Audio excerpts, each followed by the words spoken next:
प्रस्तुत है कार्यक्रम post box number 111। Post box number 111। श्रोताओं नमस्कार। पोस्ट बॉक्स नंबर 111 में आप सभी का बहुत बहुत स्वागत है। मैं हूं जैनेन्द्र और ये कार्यक्रम, इसकी पृष्ठभूमि तो आपको पता ही है। प्रधानमंत्री महोदय मन की बात के माध्यम से जो विचार अपने हम सब के साथ साझा करते हैं, यानी पूरे देश के साथ साझा करते हैं, उसमें कई ऐसे महत्वपूर्ण बिंदु हैं जो हम सब के लिए एक प्रेरणा का काम करते हैं, मार्गदर्शन का काम करते हैं, हमें दिशा देते हैं। और इस रूप में बहुत कुछ जानने को हमें मिलता है मन की बात के माध्यम से, और ये कार्यक्रम जो है उसका एक प्लेटफॉर्म बन जाता है। आज जो हम बात करने जा रहे हैं इस कार्यक्रम में, वो आपदा से संबंधित है। अब आपदा किसी को बताकर तो नहीं आती। एक जमाना था जब हमें आभास भी नहीं होता था, लेकिन आज परिस्थितियां बहुत बदली हुई हैं और हम आपदा को पहले से आंक सकते हैं, नाप सकते हैं और उसके लिए अपनी तैयारी भी कर सकते हैं। और इसीलिए इस भूमिका में जो बहुत महत्वपूर्ण एजेंसी या संगठन जो देश में काम कर रहा है, वो नेशनल डिजास्टर मैनेजमेंट अथॉरिटी है, यानी राष्ट्रीय आपदा प्रबंधन प्राधिकरण।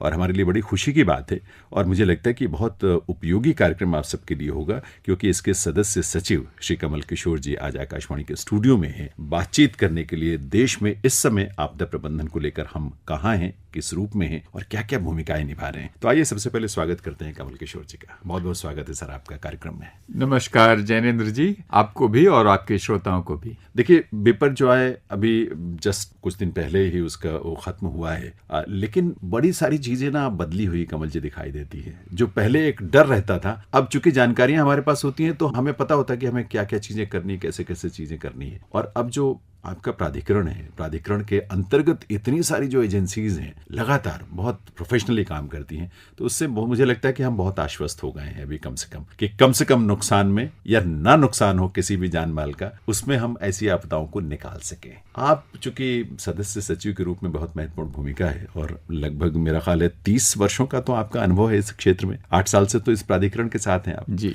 तो आप हमें ज्यादा बेहतर तरीके से गाइड भी कर पाएंगे, बता भी पाएंगे और जागरूक कर पाएंगे, क्योंकि मुझे लगता है कि नागरिक के तौर पर जागरूकता जो है उसकी सबसे बड़ी भूमिका है उसमें। तो आप बताएं कि हम कहाँ हैं, किस रूप में हैं। जी, सबसे पहले तो मैं बिपरजॉय जो चक्रवात आया, साइक्लोन आया पिछले हफ्ते, उसके बारे में बात करना चाहूंगा।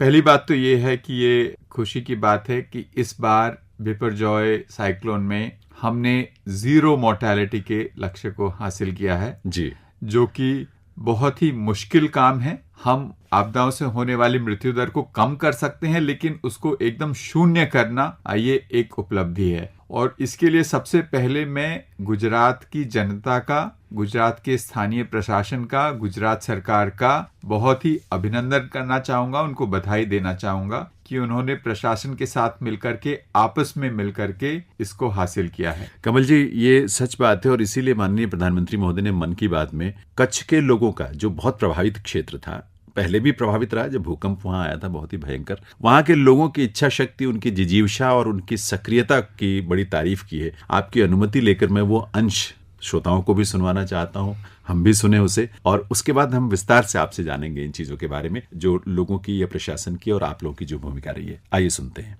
साथियों, मैं जब भारत के सामान्य मानवी के प्रयास, उनकी मेहनत, उनकी इच्छा शक्ति को देखता हूं तो खुद अपने आप अभिभूत हो जाता हूं। बड़े से बड़ा लक्ष्य हो, कठिन से कठिन चुनौती हो, भारत के लोगों का सामूहिक बल, सामूहिक शक्ति हर चुनौती का हल निकाल देता है। अभी हमने पहले देखा कि देश के पश्चिमी छोर पर कितना बड़ा साइक्लोन आया। तेज चलने वाली हवाएं, तेज बारिश, साइक्लोन बिपरजॉय ने कच्छ में कितना कुछ तहस नहस कर दिया। लेकिन कच्छ के लोगों ने जिस हिम्मत और तैयारी के साथ इतने खतरनाक साइक्लोन का मुकाबला किया, वो भी उतना ही अभूतपूर्व है। मैं इतने साल कच्छ आता जाता रहा हूं, वहां के लोगों की सेवा करने का मुझे सौभाग्य भी मिला है और इसके लिए कच्छ के लोगों का हौसला और उनकी जिजीविषा के बारे में मैं अच्छी तरह जानता हूं। 2 दशक पहले के विनाशकारी भूकंप के बाद जिस कच्छ के बारे में कहा जाता था वो कभी उठ नहीं पाएगा, आज वही जिला देश के तेजी से विकसित होते जिलों में से एक है। मुझे विश्वास है साइक्लोन बिपरजॉय ने जो तबाही मचाई है, उससे भी कच्छ के लोग बहुत तेजी से उभर जाएंगे। साथियों, प्राकृतिक आपदाओं पर किसी का जोर नहीं होता, लेकिन बीते वर्षों में भारत ने आपदा प्रबंधन की जो ताकत विकसित की है, वो आज एक उदाहरण बन रही है। तो कमल जी, आपने सुना और इस बात को आपने पहले भी सुना होगा कि जब प्रधानमंत्री महोदय ने कहा कि भारत के लोगों का सामूहिक बल, सामूहिक शक्ति हर चुनौती का हल निकाल लेते हैं, ये मुझे लगता है बिपरजॉय में बहुत साफ साफ दिखा है। जी बिल्कुल, पूरा जो हमारी जो प्रणाली है, जिसको अगर अंग्रेजी में कहें तो वर्टिकली इंटीग्रेटेड है। हाँ। एनडीएमए से लेके एसडीएमए से लेकर के डिस्ट्रिक्ट डिजास्टर मैनेजमेंट अथॉरिटी से लेकर के हर एक गांव तक, हर एक समूह तक, हर एक परिवार तक हमारा पूरा सिस्टम वर्टिकली इंटीग्रेटेड रहा। और अलग अलग विभागों ने, चाहे वो फिशरीज सेक्टर के हो या पोर्ट संभालने वाले हो या पावर सेक्टर के हो जो बिजली का रखरखाव करते हैं, या रोड के हो या रेल के हो, सब ने मिलकर काम किया और एकदम फोकस तरीके से पिछले एक हफ्ते जो काम किया, उसकी वजह से हम चक्रवात से होने वाले नुकसान को, मृत्यु दर को एकदम शून्य कर पाए। और भी जो अलग अलग जो इंफ्रास्ट्रक्चर को नुकसान होता है उसको भी हम कम करने में, और इंफ्रास्ट्रक्चर से जो बिजली जाती है उसका डिसरप्शन कम से कम हो, ये सुनिश्चित करने में सफल रह सके। ये बहुत बड़ी उपलब्धि है कमल जी की जीरो मोर्टेलिटी। और मुझे याद है कि माननीय प्रधानमंत्री महोदय स्वयं व्यक्तिगत तौर पर भी लगातार इन चीजों को मॉनिटर करते रहे, माननीय गृह मंत्री महोदय स्वयं मॉनिटर करते रहे, गाइड करते रहे, और इस रूप में पूरा जो आपके प्राधिकरण है और उसके सारी एजेंसीज इतने सक्षम होकर और अच्छे तरीके से उन्होंने काम किया है। ऐसी आपदाओं का लगभग कितना पहले पता लग जाता होगा? आप लोग तो आईएमडी से भी संपर्क में रहते हैं, मौसम विभाग के भी। जी, इनका पूर्वानुमान जो आईएमडी की तरफ से, मौसम विभाग की तरफ से हमें करीब 12 दिन पहले से कुछ इसका पूर्वानुमान मिलना शुरू होता है। लेकिन जैसे जैसे हम करीब पहुंचते जाते हैं तो करीब 5 दिन पहले जो पूर्वानुमान मौसम विभाग से आता है वो बहुत ज्यादा एक्यूरेट होता है और उसके ऊपर हम एक्शन ले सकते हैं। अगर आप देखें इस चक्रवात का जो लैंडफॉल है ये हुआ पिछले बृहस्पतिवार को जी, और उस बृहस्पतिवार से पहले मतलब जो शनिवार था और इतवार था, शनिवार इतवार को जो मौसम विभाग बता रहा था चक्रवात का जो रूट रहा, जो उसका ट्रैक रहा, वो एग्जैक्टली वही रहा जो मौसम विभाग ने पूर्वानुमान लगाया था। मौसम विभाग ने खाली ट्रैक का ही पूर्वानुमान नहीं लगाया, उन्होंने इस बात का भी पूर्वानुमान लगाया कि जो विंड स्पीड होगी, वायु की गति होगी, वो कितनी होगी जब वो गुजरात के तट को छुएगा। वो भी एकदम सही, उन्होंने कहा 115 से 125 किलोमीटर प्रति घंटा, और उसके जो तेज झोंके आएंगे जिसको अंग्रेजी में बोलते हैं गस्टिंग विंड्स, वो करीब 150 किलोमीटर प्रति घंटा। और वही हमने देखा। जब हमारे पास ये पहले से पूर्वानुमान 5 दिन पहले से रहता है तो हम सिर्फ इस चीज का ही अंदाजा नहीं लगा पाते हैं कि किस तरह की आपदा आएगी, पर हम ये भी अनुमान लगा सकते हैं कि हमारे मकानों को, हमारे बिजली के तारों को, हमारी सड़कों को, रेल यातायात को और इंडस्ट्रीज को क्या इम्पैक्ट होगा। तो जो नया जो सिस्टम है वो है फोरकास्टिंग द इम्पैक्ट। अगर हम इम्पैक्ट का पूर्वानुमान लगा लेंगे तो हम उस हिसाब से एकदम फोकस तैयारी कर सकेंगे। गुजरात सरकार ने जैसे कि अनुमान लगाया कि अगर 125 किलोमीटर प्रति घंटा की तेज रफ्तार से वायु आती है, तो मैं सिर्फ एक उदाहरण दे रहा हूं, जो होर्डिंग्स लगे होते हैं जी, वो एक बड़ा सोर्स ऑफ रिस्क हो जाते हैं, क्योंकि वो उखड़ के जब निकलते हैं तो एक मिसाइल की तरह जाकर के किसी को भी लग सकते हैं, नुकसान पहुंचा सकते हैं। तो उन्होंने 4000 से अधिक होर्डिंग्स को अनफोल्ड करके निकलवाया। अच्छा, हमारी जो विंड मिल्स हैं, आपको पता है कि जो गैर पारंपरिक स्रोत हैं ऊर्जा के, वो गुजरात के तट पे बहुत ज्यादा है, विंड एनर्जी भी और सोलर एनर्जी भी।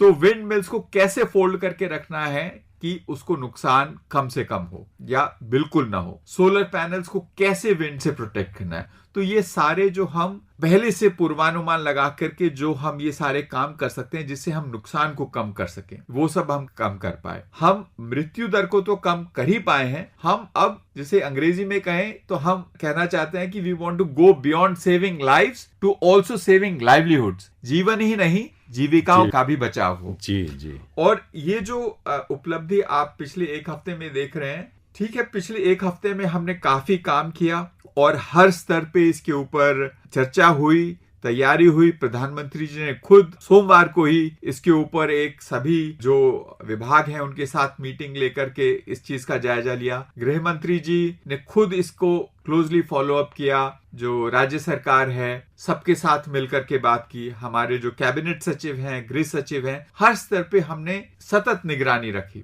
लेकिन इसके साथ जो हम आम जनता को शायद कम मालूम हो, ये सारी चीजें जो हैं बरसों के प्रयास का परिणाम है। पिछले कुछ सालों में हमने जो अर्ली वार्निंग अपनी सुदृढ़ की है, जो IMD में इन्वेस्टमेंट किया है जिससे कि उनका पूर्वानुमान और बेहतर हो सके। अभी NDMA की तरफ से एक नया प्रोग्राम चला है जिसको बोलते हैं कॉमन अलर्टिंग प्रोटोकॉल जी, जिसमें हम ज्योग्राफिकली टारगेटेड मतलब स्थानीय स्तर पर केंद्रित एकदम उस स्थान पर क्या होने वाला है उस हिसाब से सभी मोबाइल फोन्स को मैसेज भेज करके उस स्थान से संबंधित आपदाओं का के पूर्वानुमान की जानकारी दे सकते हैं। मैं इसके बारे में कुछ पूछना चाह रहा था आपसे, क्योंकि मुझे इस बात को लेकर बड़ी हैरानी होती है। इतना बड़ा देश है और आप अलग अलग क्षेत्रों में या छोटे छोटे जगहों को भी फोकस करके और डेडिकेटेड मैसेजेस आप अलर्ट्स भेजते हैं। ये सब कैसे संभव हो पाता है? जी, इसमें सबसे पहली बात तो मैं ये कहना चाहूंगा कि जो हमारे राज्य सरकारें हैं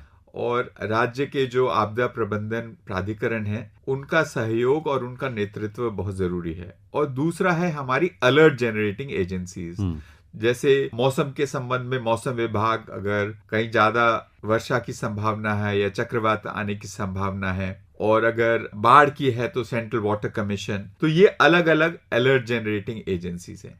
अलर्ट जनरेटिंग एजेंसीज और राज्य सरकार के आपदा प्रबंधन प्राधिकरण ये मिल करके हमने जो प्लेटफॉर्म बनाया है जिसको हम कॉमन अलर्टिंग प्रोटोकॉल बोलते हैं, उसके लिए हम जाकर के राज्य सरकार में आपदा प्रबंधन प्राधिकरण के अधिकारियों की ट्रेनिंग करते हैं कि इसको कैसे इस्तेमाल किया जाए। तो अगर एक नक्शे पे अगर आप एक ऐसे गोला बना दें कि इस जगह पे किसी आपदा के आने की संभावना है, जैसे अभी आपने बिपरजॉय में देखा कि ये 5-6 जिले हैं, यहाँ पे सबसे ज्यादा वायु का प्रभाव होगा, अत्यधिक वर्षा होगी और उस दिन जो है हाई टाइड की वजह से समुद्र भी ऊंचा था तो उसके साथ पानी भी अंदर आएगा, बिल्कुल टाइडल वेव भी आएगी। और अगर हम ये पहले से पूर्वानुमान करके अगर मैप पे एक गोला बनाए कि इन लोगों को देनी है, तो हमारा जो सिस्टम जो हमने तैयार किया है डिपार्टमेंट ऑफ टेलीकॉम्स के साथ मिलकर के, CDOT के साथ मिलके, वो टारगेटेड उस इलाके में जो भी मोबाइल फोन टावर से कनेक्टेड है, अच्छा, चाहे आप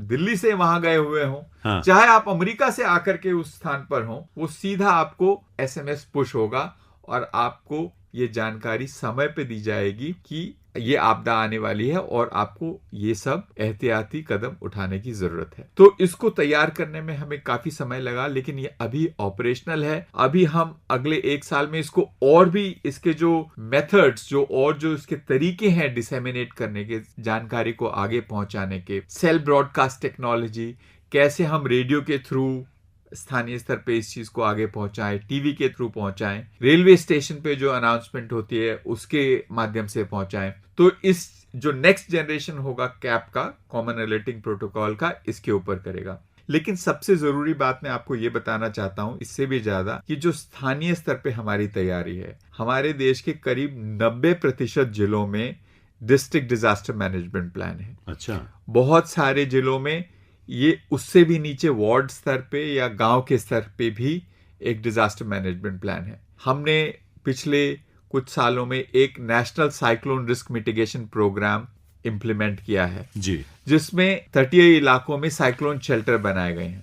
लेकिन सबसे जो ध्यान देने योग्य बात है वो ये है कि ये साइक्लोन शेल्टर सरकार ने बनवाए जरूर हैं, लेकिन इनका संचालन सरकार नहीं करती है। अच्छा, इनका संचालन गांव की कमेटी करती है और ये साइक्लोन शेल्टर मल्टीपर्पस कहलाते हैं। जब साइक्लोन नहीं आ रहा है तो इसको जो गांव का समुदाय है वो किसी भी और चीज के लिए इस्तेमाल कर सकता है, कोई सोशल फंक्शन हो उसके लिए इस्तेमाल कर सकता है, और एक कमेटी बनाकर वही लोग इस साइक्लोन शेल्टर के रखरखाव के लिए जिम्मेदार हैं। तो ये जो लोकल लेवल पे जो एम्पावरमेंट है, सशक्तिकरण है, उसकी वजह से जागरूकता बढ़ी है और लोग जब आपदा आती है तो अपने आप को निसहाय नहीं समझते हैं। ये बहुत बड़ी बात है। उनके पास रिसोर्सेज हैं, उनके पास जानकारी है, उनके पास साधन है। मुझे लगता है कि जानकारी होना ही एक उनकी क्षमता को इतना विस्तार दे देता है, उनका कॉन्फिडेंस लेवल बढ़ जाता है, ट्रस्ट उनका बढ़ जाता है। बिल्कुल। और इस रूप में ये जो महत्वपूर्ण पहलू है, ये बहुत, इसीलिए प्रधानमंत्री महोदय ने उसके बारे में विशेष चर्चा की है। अब जो आप national cyclone risk mitigation project की बात करें, मुझे लगता है कि लगभग 7500 किलोमीटर का हमारा जो सी कोस्ट का एरिया है, तो उसमें 5700 या 6000 किलोमीटर तो बहुत ही वल्नरेबल है। जी। तो इसका मतलब बहुत सारे शेल्टर्स बने होंगे। हमने हर एक राज्य में, जो तटीय राज्य हैं जहां पर साइक्लोन आने की संभावना है, पश्चिमी बंगाल, उड़ीसा, आंध्र प्रदेश, तमिलनाडु, पौंडीचेरी, केरल, कर्नाटक, महाराष्ट्र, गोवा, गुजरात, सभी इलाकों में वहां का जो जोखिम है चक्रवात का, उसका आकलन करते हुए उस हिसाब से साइक्लोन शेल्टर बनाए हैं और ये सुनिश्चित किया है कि साइक्लोन शेल्टर तक पहुंचने का जो रास्ता है वो सुदृढ़ हो, रास्ते में कोई पुल पड़ता है तो वो सुदृढ़ हो, और सबसे बड़ी बात कि गांव के लोग जो वहां रहते हैं उनको इस चीज की जानकारी हो कि ये साइक्लोन शेल्टर है, ये सरकार का नहीं है, ये उनका है, सरकार ने बनाया है, उनका है,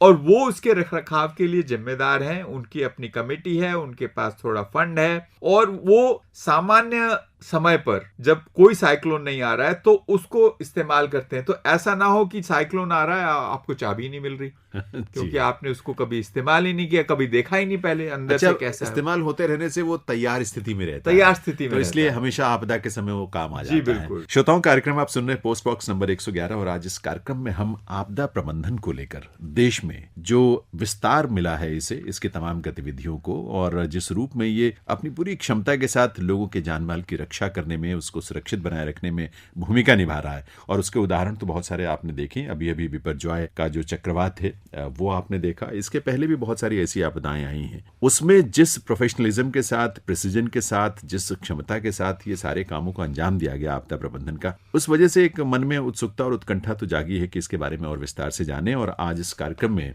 कमल किशोर जी, जो कि सदस्य सचिव है राष्ट्रीय आपदा प्रबंधन प्राधिकरण के, और जैसे कि मैंने पहले भी बताया कि लगभग 30 वर्षों का अनुभव है। आप तो अंतर्राष्ट्रीय स्तर पर, बल्कि अंतर्राष्ट्रीय स्तर के क्या मैं शुरुआत करूं, स्थानीय, क्षेत्रीय, राष्ट्रीय और अंतर्राष्ट्रीय स्तर पर इन सभी स्तरों पर आपने बहुत काम किया, बहुत गहन अनुभव है। यूनाइटेड नेशंस डेवलपमेंट प्रोग्राम के साथ भी आप जुड़े रहे हैं। आपके इन सारे अनुभवों का लाभ जो है इस समय देश को मिल रहा है। इस रूप में ये जानने की कमल जी उत्सुकता जरूर है कि ये जो राष्ट्रीय आपदा प्रबंधन प्राधिकरण है, नेशनल डिजास्टर मैनेजमेंट अथॉरिटी, ये तो एक एपेक्स बॉडी है, देश की शीर्षस्थ संस्था हम कह सकते हैं आपदा प्रबंधन में, लेकिन जमीन तक जो इसका विस्तार है वो क्या क्या कड़ियां हैं इसमें?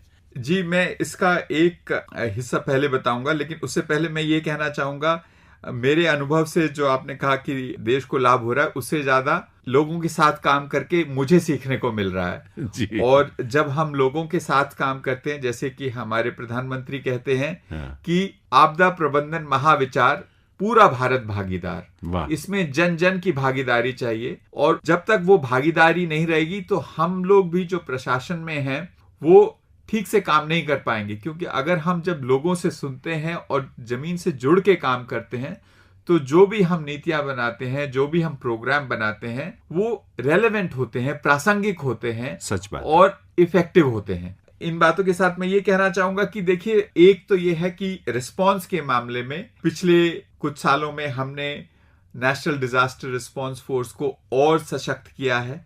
अभी हमारे पास 16 बटालियंस हैं। अच्छा जी, और वो 16 बटालियन देश के हर एक हिस्से में उनका अपना तैनाती है उनकी। और जब हमारे यहाँ मॉनसून आता है, साउथ वेस्ट मॉनसून, तो राज्य आकलन करते हैं कि इस साल क्या होने की संभावना है, पिछले साल का क्या अनुभव रहा है, उस हिसाब से उनकी पूर्वानुमान के हिसाब से तैनाती की जाती है। तो इनका जो गठन है एनडीआरएफ का, उसमें कौन से लोग होते हैं जो शामिल? देखिए, एनडीआरएफ में जो हमारे फोर्सेस हैं, जैसे border security force, central reserve police force, यहाँ से लोग सेकंडमेंट पे आते हैं। अच्छा। जिनकी एनडीआरएफ में ट्रेनिंग होती है और वो 7 साल तक रहते हैं, और उसके बाद वो वापस अपनी फोर्स में जाते हैं। लेकिन इनको स्पेशलाइज ट्रेनिंग दी जाती है, collapse structure search and rescue. अगर आप चाहें तो 8वीं बटालियन हमारी गाजियाबाद में है, मैं एक दिन आपको ले जाके दिखा सकता हूं कि हम कैसे ट्रेनिंग करते हैं उनकी वहां। अरे वाह। उसके बाद फ्लड में कैसे रेस्क्यू करना है, लैंडस्लाइड में कैसे रेस्क्यू करना है, और आपस में उनका ऑर्गेनाइजेशन कैसे रखना है। तो इसके ऊपर डिटेल में ट्रेनिंग दी जाती है, रिफ्रेशर दिया जाता है, और लेटेस्ट इक्विपमेंट हमारे पास जो है एनडीआरएफ को उपलब्ध है। लेटेस्ट इक्विपमेंट्स की बात आप कर रहे हैं, तो किस किस तरह के इक्विपमेंट्स? जैसे हमारे लिए एक इंसान के तौर पर सोचना बड़ा मुश्किल है कि हम कैसे अंदाजा लगाएं कि कोई व्यक्ति कहीं दबा है, कोई किस हालत में है। तो इसका क्या तकनीक हमें मदद करती है इन चीजों को ढूंढने में? जी बिल्कुल। जैसे उदाहरण के तौर पे आपने बताया कोई व्यक्ति नीचे दबा है, तो उसके लिए जैसे एक न्यूमैटिक लिफ्ट या जैक्स आते हैं जिससे कि हम एक कोलैप्स कंक्रीट के लैब को उठा सकें। अच्छा। उसको सेफली कैसे कट किया जाए, क्योंकि मिनिमम कट किया जाए जिससे कि कोई आदमी अंदर दबा है तो उसको नुकसान ना हो। उसको सेंसर लगा के हम पता करें कि कहाँ पे जीवित व्यक्ति होने की ज्यादा संभावना है। तो ये भी क्या पता? एनडीआरएफ के कुछ केनाइन डॉग्स भी हैं। अगर आपने तुर्की की तस्वीरें देखी होंगी तो हमारे एनडीआरएफ के जो केनाइन डॉग्स हैं जो ट्रेंड हैं वो भी गए थे और उनकी भूमिका बहुत अहम रही इसमें। बिल्कुल। लेकिन एनडीआरएफ के संदर्भ में मैं एक बात और करना चाहूंगा कि एनडीआरएफ डायरेक्ट रिस्पॉन्स तो करती है, लेकिन एक और जो बड़ा काम करती है वो ये कि स्टेट की जो स्टेट डिजास्टर रिस्पांस फोर्सेस बन रही हैं, अभी करीब 24 के करीब राज्यों या केंद्र शासित प्रदेशों ने अपनी रिस्पांस फोर्स बना ली है। तो उनकी क्या स्ट्रेंथ हो, कितने लोग हों उसमें, उनके राज्य में जिस तरह की आपदाएं आती हैं उसके हिसाब से उनकी क्या ट्रेनिंग होनी चाहिए, उनके पास क्या इक्विपमेंट होना चाहिए। तो इस सब की भी जो मेंटरिंग है, जो उनकी एक तरह से उनके साथ उनका सशक्तिकरण करना है, ये काम भी एनडीआरएफ कर रही है। क्योंकि हम ऐसा चाहते हैं कि एनडीआरएफ तो नेशनल फोर्स है, लेकिन उसी लेवल की फोर्स हम राज्यों में और लोकल लेवल पे भी देखना चाहते हैं। क्योंकि हमारे देश में 130 करोड़ लोग हैं।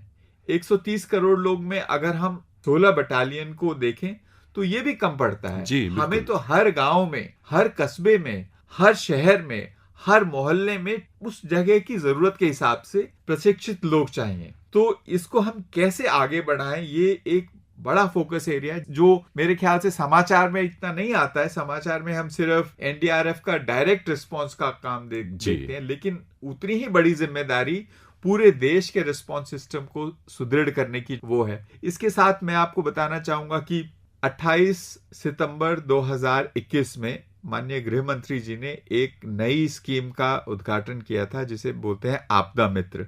अच्छा। जिसमें हम देश के 350 जिले जहां पर आपदाओं के आने की सबसे ज्यादा संभावना है, वहां पर हम कुल मिलाकर के 1 लाख आपदा मित्र तैयार कर रहे हैं। अच्छा। और ये आपदा मित्र प्रशिक्षित हैं, इनको बेसिक लेवल पर ही, लेकिन उनके इलाके के जो आपदाएं आती हैं उस हिसाब से फर्स्ट रिस्पॉन्डर के रूप में क्या क्या करना है, उनको कैसे उनको बचाव कार्य में जिला प्रशासन के साथ या वहां पर अगर एनडीआरएफ की टीमें तैनात होती हैं तो उनके साथ कैसे काम करके आगे बढ़ना है, ये कर रहे हैं। तो 1 लाख में से 75,000 आपदा मित्र तैयार हो चुके हैं। अगर आपने गुजरात के बिपरजॉय के रिस्पॉन्स की तस्वीरें देखी हो तो करीब करीब सभी जो जिले हैं सब में जो हमारे आपदा मित्र हैं उन्होंने जिला प्रशासन का बहुत ज्यादा सहयोग किया। लोगों को जो इवैक्यूएट करना है, घर घर जाकर के उनको कभी कभी कन्विंस भी करना पड़ता है कि चलिए आप, सुरक्षित नहीं है, तो इसमें काम किया उन्होंने। तो अभी उड़ीसा में जो रेल दुर्घटना हुई उसमें भी आपदा मित्रों ने कुछ योगदान दिया। तो ये जो 1 लाख आपदा मित्र हैं, इसके पीछे जो मेन जो सोच है, जो प्रधानमंत्री जी की सोच है, गृह मंत्री जी की सोच है, सरकार की सोच है, हमारी प्राधिकरण की सोच है कि हम हमारी कैपेसिटी को एकदम स्थानीय स्तर तक सशक्त करें। मैं तो ये कहता हूं हर घर में एक आपदा मित्र होना चाहिए, हमें उस स्थिति तक पहुंचना है। तो ये बहुत महत्वपूर्ण है क्योंकि देखिए हर व्यक्ति या हर घर में कम से कम एक व्यक्ति अगर प्रशिक्षित है, इन चीजों की समझ है उसके अंदर और क्षमता है, तो निश्चित रूप से वो बहुत उपयोगी होगा उस क्षेत्र में अगर कोई आपदा आती है। तो ये जो प्रयास हो रहे, शायद आम आदमी इस बारे में ज्यादा सोच नहीं पाता या उसकी दृष्टि शायद उधर उतनी नहीं जा पाती। स्वाभाविक सी बात है, इसमें कोई मैं कमी नहीं कहता किसी की, लेकिन इस कार्यक्रम के माध्यम से कम आज हमें कुछ नई चीजों और नए नजरिए से इन चीजों को देखने का मौका मिल रहा है। श्रोताओं, कार्यक्रम पोस्ट बॉक्स नंबर 111। आज इस कार्यक्रम में बात हो रही है आपदा प्रबंधन की। और आपदा प्रबंधन के बारे में दरअसल एक नागरिक के तौर पर भी हमें सजग रहना, जागरूक रहना, सचेत रहना और आवश्यकता पड़े तो सक्रिय हो जाना, ये हमारी भी भूमिका होती है। लेकिन इन चीज़ों को समझना पहले ज़रूरी है कि आपदा के प्रबंधन में हम किस रूप में भूमिका निभा सकते हैं। लेकिन अभी हम राष्ट्रीय आपदा प्रबंधन प्राधिकरण या उसके तमाम यूनिट्स या तमाम और एजेंसीज जो इस क्षेत्र में भूमिका निभा रही हैं और बहुत महत्वपूर्ण भूमिका निभा रही हैं, उसके बारे में बातचीत कर रहे हैं कमल किशोर जी से, जो कि सदस्य सचिव हैं, मेंबर सेक्रेटरी हैं नेशनल डिजास्टर मैनेजमेंट अथॉरिटी के। आपने जब बात की कमल जी की विदेशों में, टर्की में जो आपके ये कैनन वहां गए, एक जूली मेरा ख्याल है जी, नाम था, मुझे याद आ रहा है जी, बीच में जब आपने चर्चा की। मेरे ख्याल से एक का नाम जूली, एक का नाम रैम्बो। हाँ, जी। अखबारों में भी उसका जिक्र आया था, फोटो भी छपी थी, तो इसलिए मुझे ध्यान आया। इससे एक बात मेरे जहन में ये बात आई कि क्या हमारी जो आपदा प्रबंधन की एजेंसीज हैं, एनडीआरएफ मान लीजिए और कोई एजेंसीज होंगी, वो देश के बाहर भी अगर कहीं आपदा आती है तो उनको भेजा जाता है? इस तरह के कोई समन्वय के कार्यक्रम भी है अंतर्राष्ट्रीय स्तर पर? जी, पिछले कुछ वर्षों में हमारा जो अंतर्राष्ट्रीय सहयोग है इस क्षेत्र में ये बहुत बड़ा है। जहाँ पे भी आपदा आए, अगर हम वहां पर जाकर के बचाव कार्य में शामिल हो सकते हैं तो ये हमारा दायित्व बनता है। और हम प्राधिकरण की तरफ से माननीय प्रधानमंत्री जी जो एनडीएमए के अध्यक्ष भी हैं जी, कभी कोई हिचकिचाहट नहीं रही। जो तुर्की में जो हमारा रिस्पांस टीम थी, हम वहां पर पहुंचने वाले देशों में सबसे पहले थे जी। और हमारी जो एनडीआरएफ की टीमें गई, उसके अलावा आर्मी की जो मेडिकल टीमें गई, आर्मी की मेडिकल टीमों ने मेरे ख्याल से 4000 से अधिक जो घायल लोग थे उनका उपचार किया और करीब उसमें से 100 के करीब सर्जरीज की जी। और इसको वहां की जनता ने इतना सराहा कि हम ऐसी मुश्किल घड़ी में उनके साथ खड़े थे और उनका दर्द बांट रहे थे और सहायता करने की कोशिश कर रहे थे। इसी तरह मुझे लगता है क्योंकि जापान सरकार ने विशेष तौर पर प्रशंसा की थी एनडीआरएफ की और आपदा प्रबंधन हमारी एजेंसीज की, जापान में जब आपदा आई थी और वहां भी यहाँ से टीम गई थी। जी बिल्कुल, फुकुशिमा बहुत ही बड़ी आपदा आई थी। एक भूकंप हुआ, भूकंप की वजह से सुनामी आया, सुनामी ने फिर एक न्यूक्लियर रिएक्टर को अफेक्ट किया और वहां पर हमारी एनडीआरएफ की टीमें जो सीबीआरएन, केमिकल, बायोलॉजिकल, रेडियोलॉजिकल और न्यूक्लियर डिजास्टर मैनेजमेंट में प्रशिक्षित हैं, वो भेजी गई थी और जापान सरकार ने उसको बहुत सराहा। वो बात है मार्च 2011 की। तो ये तो हमारी परंपरा है कि जहां हमारी जरूरत है, जहां हम अपना दायित्व निभा सकते हैं, उसको निभाने में हम बिल्कुल नहीं हिचकिचाते हैं। और ये जो सहयोग है ये सिर्फ रिस्पॉन्स का नहीं है।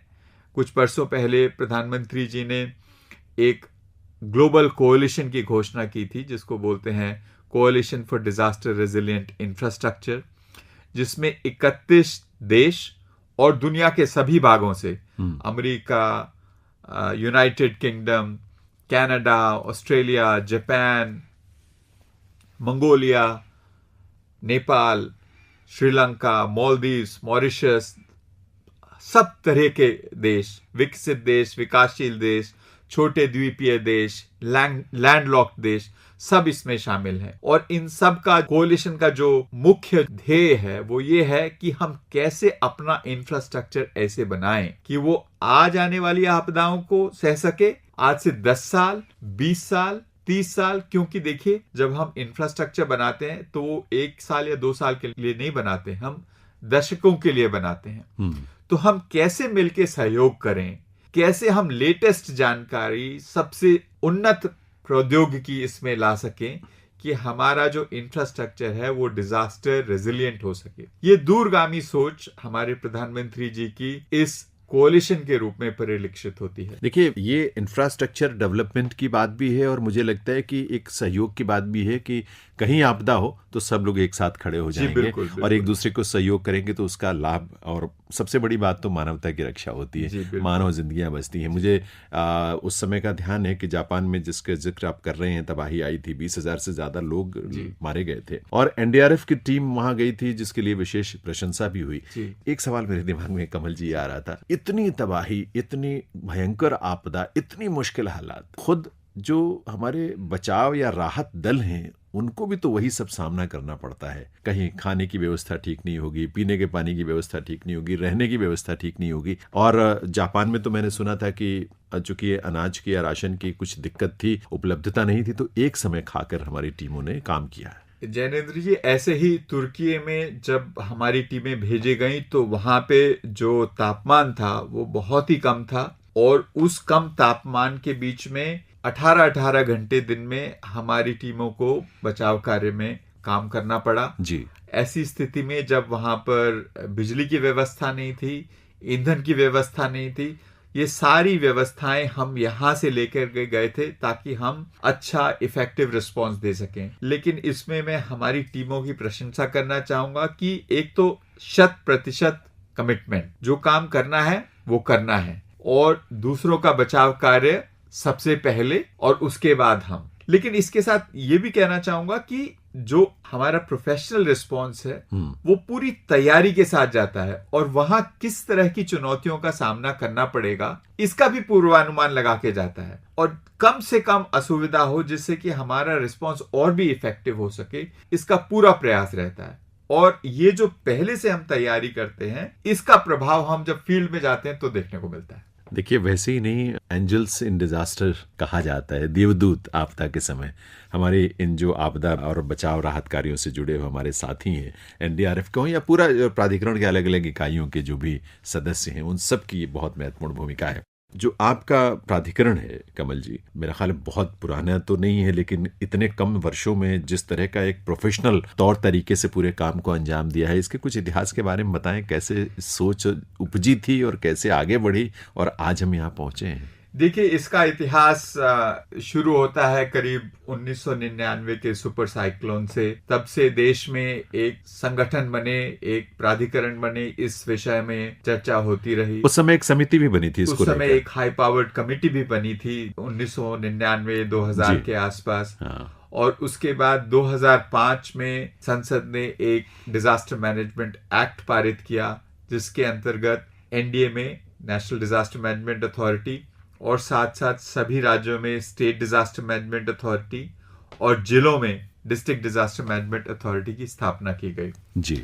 और उसके बाद हमने एनडीआरएफ की स्थापना की, रिस्पांस फोर्स, और इसके साथ साथ जो मिटिगेशन का काम है जी, जो काम है नुकसान को कम से कम करने का, जिसे आपदा न्यूनीकरण कह सकते हैं आप, उसके ऊपर भी तवज्जो दी गई। हमारे यहाँ एक एक्सप्रेशन है अंग्रेजी में, उसको बोला जाता है पैराडाइम शिफ्ट। बिल्कुल, फ्रॉम रिएक्टिव टू प्रोएक्टिव। तो इसका मतलब ये है कि हम जो भी हमारी विकास की प्रक्रिया है उसके अंदर हम आपदा न्यूनीकरण को समाहित करें। अगर हम घर बनाएं, इमारतें बनाएं और भूकंप की संभावना वाले क्षेत्र में बनाएं, तो हमारे पास कोड्स हैं, एनडीएमए की गाइडलाइंस हैं। इन सब को इस तरीके से बनाया जाए कि ये सब भूकंप को सह सकें। बाढ़ वाले इलाके में बनाएं तो उसको बाढ़ से सुरक्षित बनाएं, अर्बन फ्लड वाले इलाके में बनाएं तो हम अपने शहरों का विकास ऐसे करें कि वहां पे अर्बन फ्लड की संभावना कम से कम हो। जो 15वां वित्त आयोग है,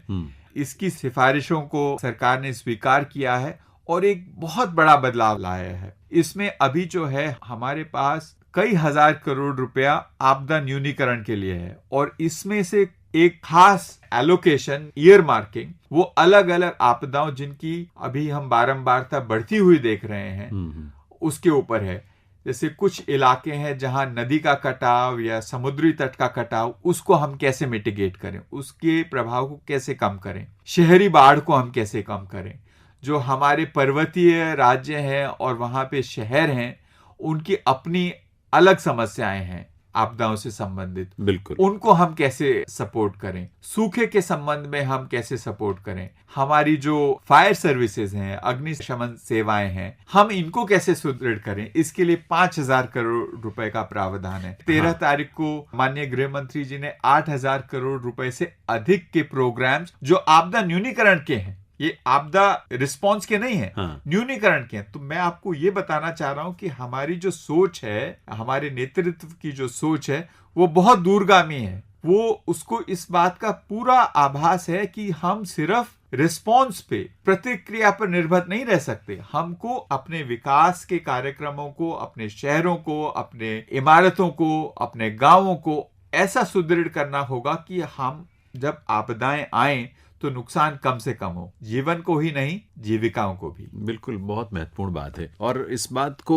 कम से कम उतनी गहराई तक हमें भी एक नागरिक के रूप में समझना चाहिए। हम भी उस जिम्मेदारी का कुछ हिस्सा बन पाएंगे इस रूप में। श्रोताओं, कार्यक्रम के अंतिम पड़ाव पर है। कार्यक्रम आप जानते हैं पोस्ट बॉक्स नंबर 111 और आज इस कार्यक्रम में आपदा प्रबंधन को लेकर हम चर्चा कर रहे हैं, बातचीत कर रहे हैं कमल किशोर जी से। कमल किशोर जी सदस्य सचिव है, मेंबर सेक्रेटरी हैं राष्ट्रीय आपदा प्रबंधन प्राधिकरण के। कमल जी, आपने बहुत सारी चर्चाएं बीच में कुछ ऐसे नए शब्दों को भी हमारे सामने रखा, तो मुझे उत्सुकता ये हुई कि हम जितना आसान समझते हैं, जैसे सरल कह सकते हैं उसको, कि कुछ आपदाएं जो प्राकृतिक होती हैं, कुछ आपदाएं जिसमें मनुष्य कारण हो सकता है, मान लीजिए कोई ऐसे आतंकवादी हादसे हुए या कोई अटैक हुआ, कुछ हुआ इस तरह से। लेकिन क्या इतने तक ही है आपदाओं के वर्गीकरण अगर हम करना चाहें? क्योंकि आज तो दुनिया कहीं का कहीं पहुंच गई है और बहुत सारी ऐसी घातक चीजें भी हमारे आसपास दिखाई देती है या जिनके बारे में हम सुनते हैं। उन सबको लेकर आपदाओं की आशंका तो रहती है।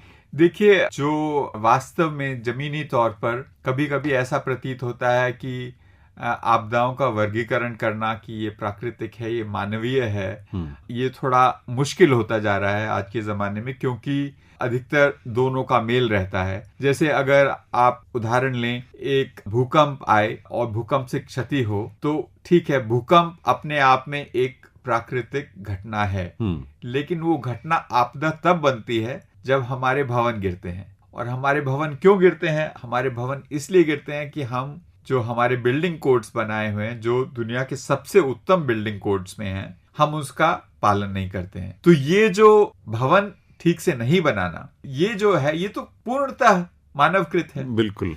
तो इसमें ये दोनों का कॉम्बिनेशन हो गया, प्राकृतिक और मानवीय दोनों का एक तरीके से कॉम्बिनेशन है जी।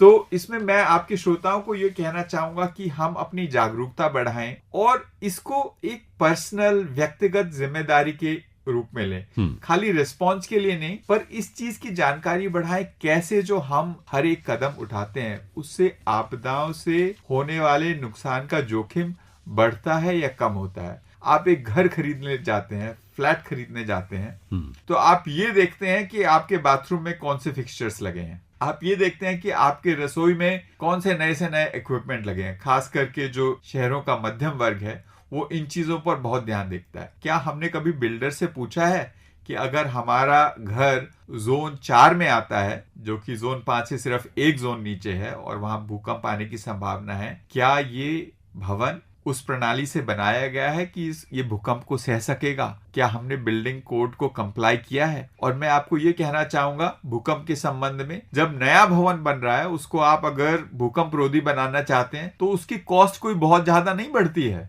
उस बिल्डिंग की कॉस्ट 5% बढ़ेगी, 5 से 7% बढ़ेगी। मैं इसमें भूमि की, लैंड की कॉस्ट तो लगा ही नहीं रहा हूं। तो ये सिर्फ जो मुद्दा है, ये सिर्फ अधिक व्यय का नहीं है, ये अधिक जागरूकता का है और जिसको अंग्रेजी में कहें सोशल डिमांड। अगर हमारी जनता ये कहे कि हम सुरक्षित घरों में, सुरक्षित शहरों में रहना चाहते हैं, हमारे जिन शहरों में शहरी बाढ़ आती है जी, कई जगह मैंने देखा है, हम लोग जो है गर्मी के समय में या सर्दी के मौसम में जब वर्षा कम होती है तो हम अपने नालों को ऐसे समझते हैं कि ये सॉलिड वेस्ट डिस्पोजल की जगह है, यहाँ पे कचरा डाला जा सकता है। जी, सच बात है। और जब बारिश होती है तो वो जो हमारे पास फैसिलिटी है जल के निकास के लिए, वो उपलब्ध नहीं है। तो हम सबकी जिम्मेवारी है कि जो आपदाओं का जोखिम है इसको कम करने में अपनी भागीदारी समझें। अच्छा, ये बताएं कि इन सब चीजों में क्या एक इन्फोर्समेंट एजेंसी के रूप में भी एनडीए में की कोई भूमिका है या एक सलाहकार के रूप में भूमिका निभाते हैं आप? जी, एनडीए में 32 के करीब विषय हैं जिनके ऊपर गाइडलाइंस जारी की हैं। अच्छा। अलग अलग चीजों पर, चक्रवात के संबंध में, भूकंप के संबंध में, भूस्खलन के संबंध में, यहाँ तक कि ग्लेशियर लेक आउटबर्स्ट फ्लड जो कि पर्वतीय इलाकों में होती है, इस संबंध में उत्तराखंड में इस तरह के उदाहरण देखने को मिले। उत्तराखंड, हिमाचल के विषय में दिशा निर्देश जारी किए। और खासकर और इसके अलावा अलग अलग कॉन्टेक्स्ट में, जैसे हमने डिजास्टर मैनेजमेंट हम म्यूजियम्स में कैसे करें, इसके ऊपर भी विस्तृत दिशा निर्देश जारी किए हैं। वो हमारी धरोहर है। अगर हमारा म्यूजियम किसी आपदा की संभावना वाले क्षेत्र में, तो हमें सब कुछ वो काम करना चाहिए जिससे कि हमारी जो वो विरासत है उसको नुकसान न होने दे आपदाओं में। लेकिन जो एनफोर्समेंट है, ये एनफोर्समेंट का काम स्थानीय स्तर पे होता है। मतलब ये अपेक्षा करना कि राष्ट्रीय प्राधिकरण पूरे देश में एनफोर्समेंट कराएगा, ये थोड़ा मुश्किल काम है। बिल्कुल, लेकिन इसकी बाध्यता हम सतत तौर पे राज्यों के साथ ये बात करते रहते हैं, इस चीज को उठाते रहते हैं। अलग अलग मार्गदर्शिकाएं हमने जारी की हैं, उनका क्या पालन हो रहा है। अच्छा, तो इनके बारे में चर्चा होती है और समझाने की कोशिश भी होती है। बिल्कुल। मुझे लगता है कि अगर दूसरी तरफ जो समाज के लोग हैं वो भी थोड़े से खड़े हो जाएं, सजग हो जाएं, सचेत हो जाएं, तो इस बात को बहुत एक आवश्यक रूप से इसको हम हासिल कर सकते हैं, इस मकसद को भी बिल्कुल कर सकते हैं। अच्छा, देखिए आजकल या पहले भी इस तरह की दुर्घटनाएं हुई, भोपाल में गैस त्रासदी हुई, तो रासायनिक जो इस तरह की दुर्घटनाएं हो जाती हैं, परमाणु से जुड़ी हुई। अब ये बड़ी अच्छी बात है कि इस देश में इस तरह की चीजें जो हैं नहीं हुई, या बहुत कहीं छिटपुट ऐसी चीजें हुई, लेकिन उसकी तैयारी तो मुझे लगता है रखनी ही होती होगी। जी बिल्कुल। हम इसमें 2-3 चीजें मैं बताना चाहूंगा आपको। एक तो हमारी एनडीआरएफ की सभी टीमें जो हैं, ये केमिकल, बायोलॉजिकल, रेडियोलॉजिकल, न्यूक्लियर, ये जो डिजास्टर्स हैं, ये जो आपदाएं हैं, इनके लिए कैसा रिस्पॉन्स करना है। जैसे कहीं केमिकल लीक है तो पहले तो ये पता करना कि ये केमिकल कौन सा है, फिर उसके बाद इस केमिकल का एंटीडोट क्या है, वहां पे लोगों को कहाँ तक इवैक्यूएट करना है, डिकंटेमिनेट कैसे करना है। तो इन सब चीजों पे काफी ट्रेनिंग है। इसके अलावा हम जगह जगह पर जाकर के जहां पे इन चीजों का खतरा ज्यादा हो सकता है, वहां पे स्थानीय स्तर पे प्रशिक्षण भी करते हैं, मॉक ड्रिल्स भी कराते हैं। अभी तक मेरे ख्याल से एनडीएमए ने करीब 1000 मॉक ड्रिल्स अलग अलग आपदाओं के संबंध में जिला स्तर पे, राज्य स्तर पे कराए हैं। अच्छा, हम जब कोई मेजर, जैसे कोई तीर्थ यात्रा होती है, जैसे 4 धाम यात्रा अभी चल रही है उत्तराखंड में, तो 4 धाम यात्रा के शुरू में स्टेट के साथ मिलकर के कि क्या तैयारी है हमारी, उसकी पूरी एक्सरसाइज, मतलब खाली वो थ्योरेटिकल नहीं है, बैठक नहीं है वो जी। उसमें पूरा सिनेरियो बनाना और अलग अलग देखना कि क्या हो सकता है, और अगर ऐसा होगा तो हमारा क्या रिस्पॉन्स होगा। अभी अगले हफ्ते श्री अमरनाथ जी यात्रा के लिए तैयारी, उसके लिए मॉक एक्सरसाइज होगी। इसीलिए इसी तरह सीबीआरएन थ्रेट्स के लिए भी हम मॉक एक्सरसाइज करते हैं। जो देश के मुख्य एयरपोर्ट्स हैं, खास करके अंतरराष्ट्रीय एयरपोर्ट और सी पोर्ट्स हैं, उनकी क्या तैयारी है, वहां पे अगर कोई CBRN, chemical, biological, radiological, nuclear दुर्घटना होती है, आपदा होती है, तो उसको हम सबसे पहले तो रिस्पॉन्स जो है एयरपोर्ट मैनेजमेंट का क्या होगा, उसके बाद बाहर से कैसी सपोर्ट उनको दी जाएगी, तो इसके बारे में पूरी तैयारी करते हैं। जो गैप्स हैं उनको और बढ़ा रहे हैं हम। इसको बहुत सतत तरीके से करने की जरूरत है। तो व्यवहारिक स्तर पर चीजों का आकलन भी आप करते हैं, और कहीं कुछ गैप्स हैं तो उसको भरने की, उसे पूरा करने या सप्लीमेंट करने की जो भूमिका है वो भी आप निभाते हैं। मुझे लगता है कि आज जितनी बातें आपने बताई हैं कमल किशोर जी, एक नागरिक के तौर पर, एक संगठन के तौर पर, एक समाज के तौर पर, उन चीजों से हमें बहुत सीख लेने की जरूरत है, क्योंकि हम 100% जो इन सब चीजों के प्रयासों का जो लाभ है वो तभी ले पाएंगे जब हर व्यक्ति सजग होगा, जागरूक होगा। और मुझे लगता है कि अगर वो थोड़ा बहुत आपकी वेबसाइट पे ही नजर मार ले, 1-2 बार 2-4 महीने में चक्कर लगाता रहे, वहां विजिट करता रहे, तो काफी सारी अपडेट्स उसको मिलती रहेंगी। और बाकी अलर्ट्स वगैरह आपके आते ही रहते हैं SMS के जरिए, और बहुत सारे अलग अलग माध्यमों से, रेडियो है, टेलीविजन है, ये सारे माध्यम। आज के लिए इतनी सारी बातों के प्रति हमें जागरूक करने के लिए आपका बहुत बहुत आभार। आकाशवाणी के स्टूडियो में आप आए और ये सारी जानकारी हमें दी।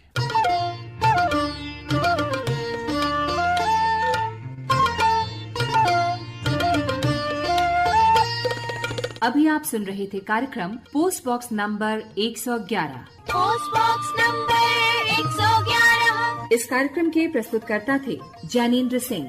Post box number 111।